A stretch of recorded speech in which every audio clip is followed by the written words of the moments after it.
आप सब लोग कंफर्टेबल हो? हाँ। ठीक है। तो आप सब लोग रिलेशनशिप से प्रॉब्लम में रहते हो, और हम यहाँ पे इसीलिए हैं कि रिश्तों को सही तरीके से समझ सके। आप कहते हो कि रिश्ता पहले जैसा नहीं रहा, लेकिन क्या कभी सोचा है कि शायद रिश्ता बदला नहीं, तुम्हारी पकड़ बदल गई? मतलब हम जो पकड़ रखते हैं या जो अधिकार जमा के रखते हैं या जो हम मान्यता या धारणा पकड़ के रखते हैं, वो चीजें बदल गई या वो बढ़ गई है। इसकी वजह से हमें लगता है कि जैसे रिश्ता बदल गया है ना? श्री कृष्ण ने अर्जुन को हजारों साल पहले यह समझाया था, और आज भी वही बात हर टूटते रिश्ते पर लागू होती है। आज हम बात करेंगे श्रीमद् भगवद गीता अध्याय 9 श्लोक 6 की। लेकिन सिर्फ श्लोक की नहीं, हम समझेंगे कि भगवान श्री कृष्ण अर्जुन को जो समझा रहे थे वो आज के इंसान के रिश्तों में कैसे लागू होता है। आज हर कोई कहता है वो बदल गया, अब प्यार नहीं रहा, पहले जैसी फीलिंग नहीं है। लेकिन गीता कहती है समस्या सामने वाले में कम, हमारी पकड़ में ज्यादा होती है। तो जो इस श्लोक का सीधा अर्थ है कि जिस प्रकार विशाल वायु हर जगह घूमती है लेकिन आकाश को बांध नहीं सकती, जो वायु होती है हवा, वो हर जगह घूमती है लेकिन कभी भी आकाश को नहीं बांध सकती, उसी प्रकार सभी जीव भगवान में स्थित है लेकिन भगवान किसी बंधन में नहीं है। तो रिश्तों में जो सबसे बड़ी गलती होती है वो क्या है? अर्जुन युद्ध भूमि में खड़ा था, वो अपने ही लोगों को देखकर टूट रहा था। उसे लग रहा था ये मेरे हैं, मैं इन्हें खो नहीं सकता। और यही भगवान श्री कृष्ण उसे समझाते हैं कि जिसे तुम अपना समझ रहे हो वो कभी तुम्हारा था ही नहीं। आज भी यही हो रहा है। रिलेशनशिप में इंसान प्यार कम, ऑनरशिप ज्यादा चाहता है। मतलब प्यार नहीं, हमें मालिक बनना है। वो चाहता है सामने वाला सिर्फ उसे समय दे, सिर्फ उसी को समझे, उसकी इच्छा के हिसाब से चले। और जब ऐसा नहीं होता तो दुख शुरू हो जाता है। तो यहाँ पे हमें समझना होगा कि प्यार और पकड़ में अंतर क्या है। ठीक है, हम किसे प्यार कहते हैं और क्या पकड़ होती है, क्या वाकई में हमें ये पता भी है? गीता कहती है सच्चा प्रेम स्वतंत्रता देता है, मोह पकड़ बनाता है। अगर कोई कहे तुम मेरे बिना कहीं मत जाओ, तुम सिर्फ मेरे हो, तो सुनने में रोमांटिक लगता है।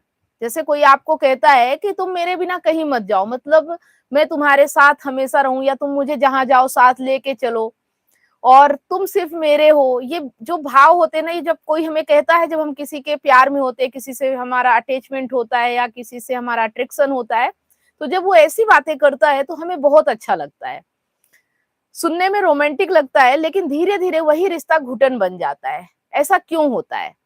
क्योंकि जहां पकड़ होती है वहीं डर भी होता है। डर क्या होता है? खोने का, बदल जाने का, अकेले रह जाने का। और डर से बना रिश्ता ज्यादा दिन शांत नहीं रह सकता। जो रिश्ता डर से बना होता है, जहां खोने का डर हो, बदल जाने का डर हो, अकेले रह जाने का डर हो, वो ज्यादा दिन तक शांत नहीं रह सकता। उसमें कुछ न कुछ उथल पुथल होती ही है।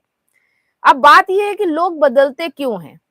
आज बहुत लोग कहते हैं शादी के बाद सब बदल गया, लेकिन सच क्या है? शुरुआत में अट्रैक्शन होता है, नया इंसान अच्छा लगता है, दिमाग एक्साइटमेंट में रहता है, लेकिन समय के साथ असली स्वभाव सामने आने लगता है। देखो, जब तक आप एक दूसरे से कम मिलते जुलते हो, कम बातें होती हैं, कम साथ रहते हो, तब तक अट्रैक्शन होता है, नया इंसान होता है तो अच्छा लगता है और दिमाग पूरा एक्साइटमेंट में रहता है। लेकिन जैसे ही आप एक दूसरे के साथ आते हो, आप दोनों एक दूसरे के बहुत ज्यादा निकट करीब और बहुत सारी बातें होने लगती है, हर पल साथ रहने लगते हो, तो असली स्वभाव जो अभी तक आप एक दूसरे का नहीं देख पाते हो, वो भी चीजें सामने आने लगती है। तब पता चलता है रिश्ता समझ पर था या सिर्फ इमोशन पर, प्यार था या अकेलेपन का डर। ठीक है, जब हम एक छत के नीचे रहते हैं, जब बहुत सारी चीजें होती हैं, घर में बिल पे करना है, खाने का खर्चा, और बहुत सारे बर्डन पड़ते हैं ना जब एक दूसरे पे, तो एक साथ रहते रहते हम फिर असली स्वभाव में आते हैं। जब तक हम दूर दूर रहते हैं ये सब चीजें नहीं होती हैं। तो हम अपने असली स्वभाव में नहीं होते, क्योंकि हम कुछ चीजें ऐसी होती है जो बाहर से कुछ और दिखाते हैं, हमारा स्वभाव कुछ और होता है, लेकिन हम किसी के सामने अच्छा बनने का नाटक भी करते हैं, तो वो तो बाहर बाहर चल जाता है। लेकिन जब आप एक छत के नीचे एक बिस्तर में एक साथ रहना शुरू करते हो ना, तो असली स्वभाव कब तक छुपा के रखोगे, एक दिन तो सामने आता ही है। और जब वो सब सामने आता है तो फिर से वही सब प्रॉब्लम शुरू हो जाती है। तब समझ में आता है कि ये प्यार था या इमोशन था, या अकेले रह जाने का डर था जो हम किसी के साथ आ गए। तो भगवान श्री कृष्ण अर्जुन को रियलिटी दिखा रहे थे, और गीता आज हमें भी यही रियलिटी दिखाती है कि सबसे बड़ा दुख क्या है। सबसे बड़ा दुख ब्रेकअप नहीं होता है। मतलब हमें लगता है कि अगर कोई हमसे ब्रेकअप कर लिया तो ये सबसे बड़ा दुख है, नहीं। सबसे बड़ा दुख क्या होता है, एक्सेप्टेशन का टूटना, मतलब आपकी उम्मीद का टूट जाना।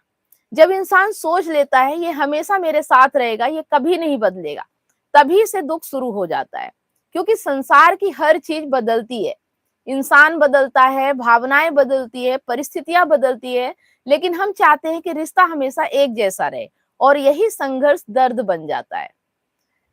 तो यहाँ पे जो कृष्ण का रिलेशनशिप फार्मूला है, देखिए हम गीता की साइकोलॉजी को रिश्तों पे लगा रहे हैं, क्योंकि गीता हर जगह साइकोलॉजी बताती है हमें, और साइकोलॉजी ही है ना, ह्यूमन साइकोलॉजी, जिसे हमें समझना पड़ेगा। हम नहीं समझते, इस वजह से हम भ्रमित रहते हैं, और यही भ्रम हमारे जीवन का दुख होता है। जब ये भ्रम मिट जाता है तो दुख ऑटोमेटिक खत्म हो जाता है। तो यहाँ श्री कृष्ण अटैचमेंट नहीं सिखाते, वो अवेयरनेस सिखाते हैं। मतलब किसी से लगाव नहीं होना चाहिए, उसके प्रति अवेयरनेस होना चाहिए, जागरूकता होनी चाहिए। ठीक है, वो कहते हैं रिश्ते निभाओ लेकिन उसमें खो मत जाओ। आज लोग रिलेशनशिप में खुद को ही खो देते हैं, अपनी पहचान खो देते हैं, अपना लक्ष्य भूल जाते हैं, अपनी शांति खो देते हैं, और फिर कहते हैं मैं उसके बिना अधूरा हूं। लेकिन गीता कहती है जो खुद अधूरा है वो किसी रिश्ते से पूरा नहीं हो सकता।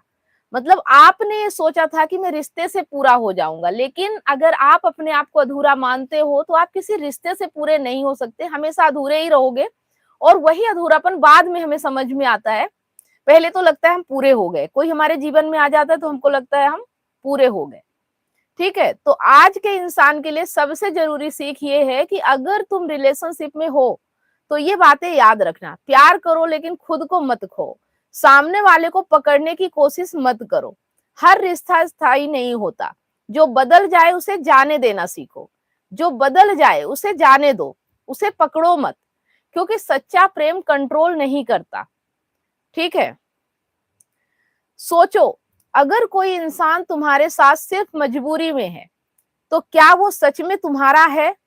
और अगर कोई इंसान स्वतंत्र होकर भी तुम्हारे साथ रहना चुनता है तो वही सच्चा रिश्ता है।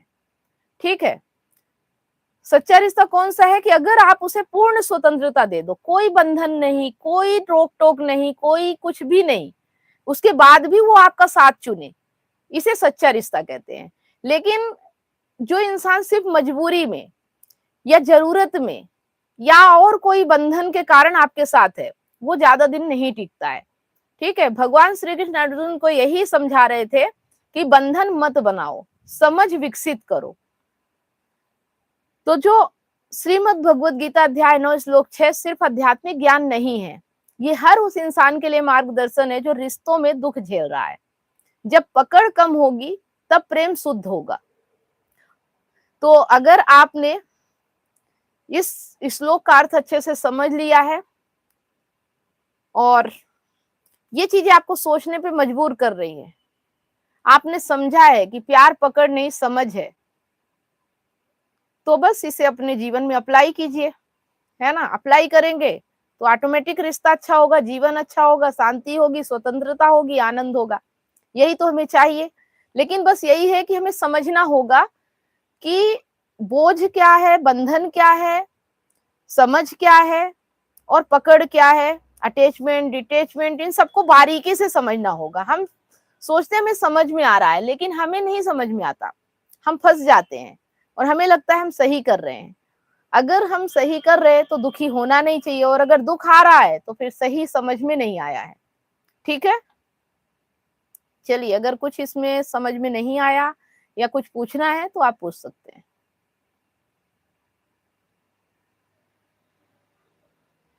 अनिल जी बताइए। Good evening ma'am. Good evening. अभी एनिवर्सरी आने वाली है हमारी, हम्म। तो कुछ कुछ गिफ्ट मांग रही थी, वो अंगूठी वगैरह और कुछ कुछ रानी हारा ये है शायद, हम्म छोटा सा। हम्म तो अभी पैसा से नहीं है बोला मैं, हम्म जब होगी तो अच्छा गिफ्ट दूंगा बोला। तो बीच में बोल रही थी परसों, हम्म आपके लिए सबसे इम्पोर्टेंट चीज कौन सा है? हम्म तो मैं सबसे इम्पोर्टेंट मेरे बच्चे और फैमिली ही बोला। हम्म उसके बाद चुप हो गई। हम्म ये भी कुछ कुछ मांग रही है, कुछ 40-50 हजार का जो सोने का चीज होगा ना। देखो एक तो चीज मैं यहाँ पे आपको बताना चाहूंगी कि गिफ्ट मांगे नहीं जाते है ना, और जो मांग रहा है तो इसका मतलब आपकी वैल्यू नहीं है, वहां पैसे की वैल्यू है। समझ में आ रहा है ना। गिफ्ट आपको अपनी इच्छा से, अपनी हैसियत अनुसार, समाइत अनुसार और आपकी खुशी अनुसार जो समझ में आए वो दो। गिफ्ट मांग के नहीं लिया जाता, और जो मांगा जाता है वो प्यार नहीं होता है ना। तो यहाँ पे सोने चांदी दे के या गहने दे के इससे प्यार नहीं जताया जाता। ठीक है, ये समझा दीजिए कि मांग करने से प्यार नहीं मिलता, ना बढ़ता है। ठीक है, तुम ऐसा आचरण रखो कि मैं तुम्हें अपनी तरफ से कुछ भी ऐसा दूं कि तुम्हारे लिए खुशी का कारण बन जाए, है ना। जब तुम खुद ही मांग रहे हो और मैं मजबूर होके दूंगा, ये खुशी थोड़ी होगी इसमें, है ना। मान लो आप मजबूरी में दे भी दिए कि चलो वो खुश हो जाएगी, कितने पल रहेगी ये खुशी? आज चलो इससे खुश हो जाएगी, कल और बड़ी मांग होगी, कितनी मांगे पूरी करोगे आप? ठीक है, तो जो जरूरत हो। और एनिवर्सरी है तो कुछ ऐसा कीजिए जो वाकई में आप दोनों के रिश्ते को बेहतर बनाए। ठीक है, मतलब कुछ ऐसा कीजिए कि अपने लिए तो जी रहे, किसी और के लिए भी जिए, ताकि आज आप दोनों साथ हो तो साथ मिलके कुछ ऐसा काम करो जो लोगों के लिए कुछ मिसाल बन जाए, है ना। अपनी खुशी तो हर कोई देखता है, एनिवर्सरी का मतलब है खुद भी खुश रहना और दूसरों को खुशी देना। ठीक है,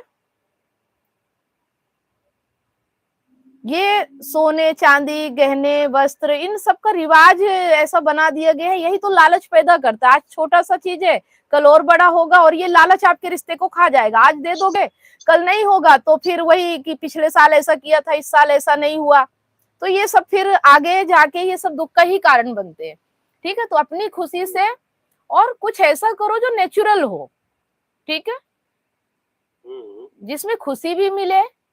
और अगर आपकी वाइफ सिर्फ गहनों से खुश हो रही तो इसका मतलब फिर वो आपसे खुश नहीं है। ठीक है, वो तो आपको सिर्फ इसलिए है कि आप पैसे खर्च करते रहो, उसे पैसों से प्यार है फिर। आ रही बात समझ में, है ना। तो वो क्या गिफ्ट दे रही, आप क्या दे रहे हो, ये तो पता भी नहीं होना चाहिए। मांगने की तो बात ही दूर की है, मांगने से थोड़ी मिलता है। हाँ, आप अपनी खुशी से लाखों का दे दो, करोड़ों का दे दो, वो आपकी मर्जी है, आपकी हैसियत है। लेकिन अगर कोई मांग रहा है और आपकी हैसियत नहीं है, उसके बाद भी आप देने के लिए सोच रहे हो, तो ये तो मजबूरी वाला प्यार हो गया, ये प्यार थोड़ी है ना। आपको फिर गिल्ट लगेगा कि मैं नहीं पूरा कर पाया, तो क्या पता वो मुझे प्यार करेगी कि नहीं करेगी, आप भी अंदर से। तो ये सब समझो कि प्यार इसे नहीं कहते, है ना। प्यार फीलिंग होता है, प्यार भावनाएं होता है, प्यार गहनों से या कपड़ों से नहीं आता। ये तो बस बाय प्रोडक्ट है कि हमारे पास है तो चलो, और जरूरत से ज्यादा ये भी नहीं करना चाहिए। समझ रहे, जितनी आवश्यकता है। और आज के समय में तो गहनों की आवश्यकता ही खत्म हो गई, कौन पहनता है इतने गहने, फिर भी है ना। फिर भी बोल रही थी। नहीं तो बोल रही थी, इसका मतलब क्या है?